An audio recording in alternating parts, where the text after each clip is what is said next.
కమ్యూనిస్టులపై ఎందుకు ఈ టార్గెట్లు? అదే నాకు కూడా అర్థం కాలేదు. ఇప్పుడు తెలంగాణ సిపిఎం మహాసభ మొన్న అయిపోయింది సంగారెడ్డిలో. ఏపీ సిపిఎం మహాసభలు ఎల్లుండి నుంచి నెల్లూరులో జరుగుతున్నాయి. కమ్యూనిస్టులు వాళ్ళ సీట్లు తగ్గిపోయాయి, లేకపోతే బలం లేదు, ఇంకా పెరగాలి, ఆకర్షించలేకపోతున్నారు, ఇట్లాంటి విమర్శలు చేస్తే ఒక తీరు. అలా గతం కంటే ఇంకా కొంచెం ప్రమాణాలు పెంచుకోవాలి, విమర్శ ఆత్మవిమర్శ అని ఓకే. కానీ ఒక మిత్రుడు ఉన్నాడు, మీడియా మిత్రుడు, ఆయనకు వామపక్ష నేపథ్యం కూడా ఉంది. ఆయన మొన్న సిపిఎం తెలంగాణ మహాసభలో జాన్ వెస్లీని కార్యదర్శిగా ఎన్నుకున్నారు.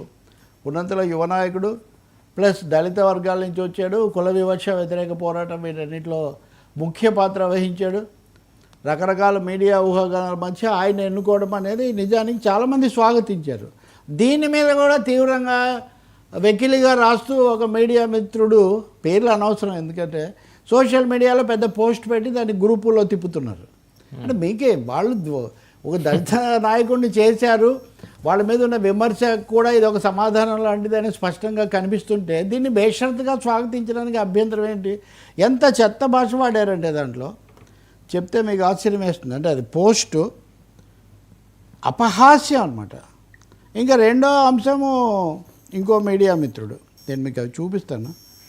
ఆ మిత్రుడు చాలా వామపక్ష భాష మాట్లాడుతుంటాడు. అసలు పెట్టిన హెడ్డింగే అమ్ముడు పోయిన కమ్యూనిస్టులు అంట. మార్కెట్ సరుకుగా కమ్యూనిస్టులు అని పెడతాడు ఆయన. మార్కెట్ సరుకుగా కమ్యూనిస్టులు మారారంట, కమ్యూనిస్టులు అమ్ముడు పోయారంట. ఉన్నంతలో మావోయిస్టు పార్టీ ఒకటే సరైన ఇదిగా ఉంది. మావోయిస్టు అభిమానం అనుకుంటే ఉండొచ్చు. ఇప్పుడు మావోయిస్టులను ఎన్కౌంటర్లు చేస్తే కూడా తప్పు కాదు, తప్పు, అది సరికాదని అందరం అన్నాం, అది వేరే విషయం. కానీ మావోయిస్టులను సమర్థించడం కోసం మార్క్సిస్టులను లేదా సిపిఐ వాళ్ళను అనాల్సిన అవసరం ఏముంది? అమ్ముడు పోయారా? నిజంగా అమ్ముడు పోయారని ఇంతవరకు ఒకరైనా ఒక్కచోటైనా ఒక ఆధారమైనా చూపించారా? అంటే కమ్యూనిస్టులను చులకన చేయడము, పలచన చేయడం అనేది ఒక పెద్ద దురలవాటు, ఒక దుర్లక్షణంగా మారిపోయింది.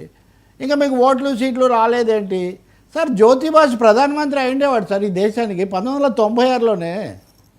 ఇది నిజంగా పదవుల్లోకి రావడమే చాలా కీలకమైతే జ్యోతిబాసును ప్రధానమంత్రిని కమ్మనంటే ఆయన వద్దన్నాడు. ఇంకెవ్వడన్నా ఒకరిని చూపించమనండి, ఇంకొక జ్యోతిబాసుని చూపించమనండి.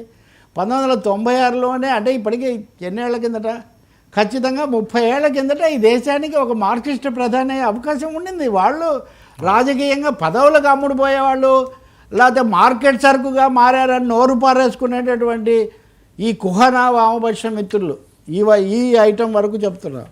ఒకసారి కళ్ళు తెరిచి చూడండి. ఇంకా రెండోది, సీట్లు తెచ్చుకోకుండా మీరు ఎంత మాట్లాడితే ఏం లాభం అని వాళ్ళు ఎప్పుడైనా చెప్పారా? మేము అధికారంలోకి రాబోతున్నాం వాళ్ళ మహాసభలో చెప్పారా? రేపు జరగబోయే మహాసభలో వాళ్ళు ఏమైనా చెప్తున్నారా? దేశంలో ధన రాజకీయం జరుగుతుంది, కార్పొరేట్ పాలన, కాషాయ కూటమి కలిసి మతము ఈ కార్పొరేటు కలిసినటువంటి ఒక కషాయం పాలిస్తుంది. దీన్ని ఎదుర్కోవాలంటే ప్రజా పోరాటాలు, ఉద్యమాలు కావాలి. వాళ్ళు అడుగుతుంది కూడా ప్రజా ఉద్యమాలు కావాలని, అదే వాళ్ళు చేయడానికి ప్రయత్నిస్తారు. సీట్లు వస్తే ఓకే, అది వేరే విషయం, కుదిరితే అది అంతా. మన తెలంగాణలో చూసాము చివరిదాకా ఎలా నడిచిందో, ఆంధ్రప్రదేశ్లో కూడా చూసాము. నిజంగా అమ్ముడు పోయేవాళ్ళు అయితే చాలా తేలిగ్గా అమ్ముడు పోయి ఉండాలి కదా. నేను చెప్పేది ఈ పొత్తులు పెట్టి ఇన్ని చర్చలు, ఇన్ని తర్జన భర్జనలు, ఇన్ని తీర్మానాలు ఎందుకు? ఈ ప్రభుత్వాలను పొగిడేస్తే చాలా దర్జాగా వాళ్ళు బతికేస్తారు కదా. ఎక్కడ జరగలేదే. ఆయా సందర్భాల్లో వాళ్ళు సిపిఐ వాళ్ళు ఎవరితో కలిశారు, సిపిఎం ఎవరితో కలిసింది, లేదా ఎందుకు ఎవరితో కలవలేదు. ముందు మీరు కలవండి.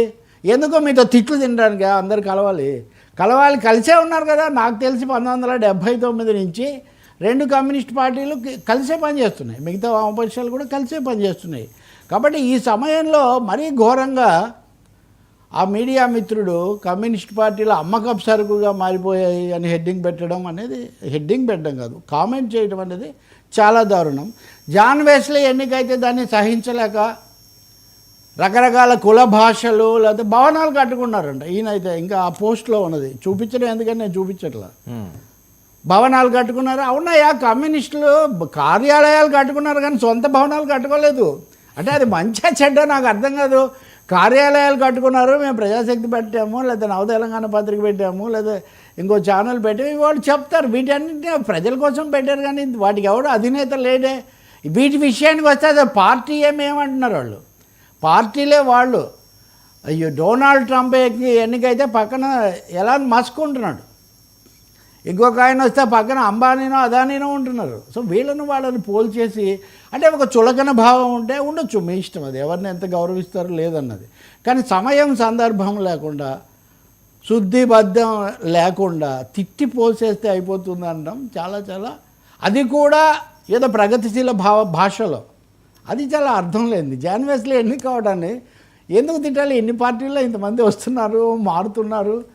కాబట్టి ఇంకా మూడోది నేను ఇందాక అన్నదే, అమ్ముడు పోయేది అయితే అండి ఇప్పటివరకు నాకు తెలిసి, నేను కూడా చాలా రోజులు కీలక స్థానంలో ఉన్నాను, ఇప్పుడు కూడా మీడియా ఇది ఈ యాంగిల్ చూసుకుంటుంటాను నేను నా ఆసక్తిని బట్టి.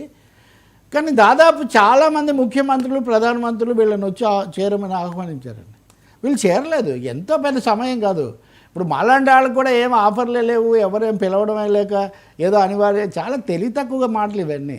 ఒక ఎవరికి మేలు చేస్తున్నాం ఈ మాటల ద్వారా, ఎవరిని చులకన చేస్తున్నాం అన్న విషయం కూడా ఆలోచించాలి. మొన్నే నేను ఒక కవిత రాసా, తప్పులో ఒప్పులో చేసేవాళ్ళు మొనగాళ్ళు, గట్టు మీద కూర్చొని విసరకండి రాళ్ళు అని. సో చేసేటప్పుడు ఒకటి తప్పు జరగచ్చు, ఒకటి ఒప్పు ఉండొచ్చు, కానీ రాళ్ళు విసరడము వీళ్ళు చాలా చులకనగా చూడటం అనేది చాలా తప్పు. బట్ నేను అనుకుంటాను వీళ్ళు తక్కువ మందే, ఎక్కువ మంది ఇప్పటికి కమ్యూనిస్టుల మీద కంప్లైంట్ ఇంకా గట్టిగా పోరాడాలి. కమ్యూనిస్టులు కూడా ఏం చేయలేదు అంటారు, అంటే త్వరగా రావాలనేదే గుడ్ విల్. కాబట్టి వాళ్ళు కూడా ఆత్మవిమర్శ చేసుకు, మహాసభలు వరుసగా జరుగుతున్నాయి కాబట్టి ఇంకా బలపడాలని మనం కోరుకోవచ్చు. అది వేరే, ప్రజలు కూడా కోరుకుంటారు అందులో. నాకు తెలిసి మీకు కూడా ఎక్కడ తగిలి ఉండదు. ఇది మొన్న మనం చూసాం కదా గద్దర్ను, అంటే ఏమనుకుంటున్నారు వీళ్ళు బొమ్మల, గద్దరే కావాలని మోదీ గారేమో అక్కడి నుంచి అద్వానీ, మోదీ, వాజ్పేయి, కిషన్ రెడ్డి అందరూ పొగుడతారా, మళ్ళీ అంత లోపలే వాళ్ళు నరహంతకులు అది ఇది అంటారా? ఏం ఫుట్బాల్ ఆడదాం అనుకుంటున్నారా మీరు లెఫ్ట్ పార్టీస్తో? చాలా ఇది కుదిరే పని కాదండి సార్. అప్పటి నుంచి ఇప్పటివరకు చాలా పార్టీలు, జెండాలు, నాయకులు మారారండి. మారనిది ఎర్ర జెండా ఒకటేనండి, ఎర్రగానే ఉంది ఇప్పటికి కూడా. ఇంకా ఎన్ని జెండాలు వచ్చాయి, పేర్లు మరి నేను ఇప్పుడు చెప్పదలుచుకోలేదు మీకు, కానీ యా